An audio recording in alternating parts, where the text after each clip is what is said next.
ìjọ kan àwọn Farisí béèrè fún Jésù pé ìgbésí ìjọba Ọlọ́run mọ́ dé. Jésù dá wọn á sọ pé ìjọba Ọlọ́run ò ní dé ìpín wọn fojú rí. A ní máa sọ pé ẹ wá òun ló wọ̀ bí yẹn àbó òun ló wọ̀ ọ̀hún yẹn, àmọ́ ẹ mọ̀ dáadáa ìjọba Ọlọ́run wà rìn. Jésù sọ fún ọmọ ìrẹ́ wọn pé àwọn ìjọ kan ń bọ̀ èyí gbé mo bá lọ tán ìyẹ́yẹ́ gbo alẹ́ tọ́ ọmọnìyàn rí bọ́tẹ̀ jẹ́ fújọ́ kan tólẹ̀ ìyẹ́ kò ní tètè fún yín. Ìgbà náà àwọn ènìyàn máa sọ fún yín pé òun ló wọ̀ bí yẹn àbó òun ló wọ̀ ọ̀hún yẹn.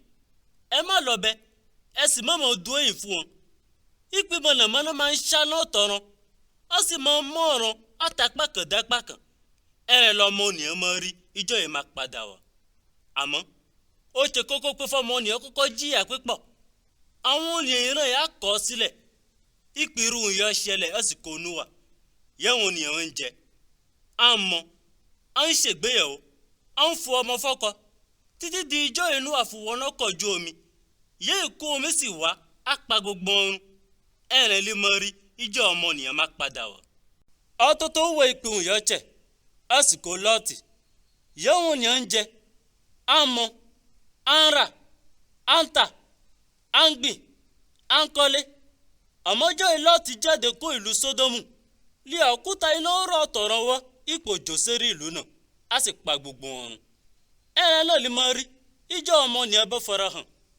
Ìjọ náà ló bá jí péré ọ̀nà kan bó wo òkèlè kó mọ́ chòkò sọ̀kalẹ̀ àwọn ọmọ wọn yóò fò sísàlẹ̀.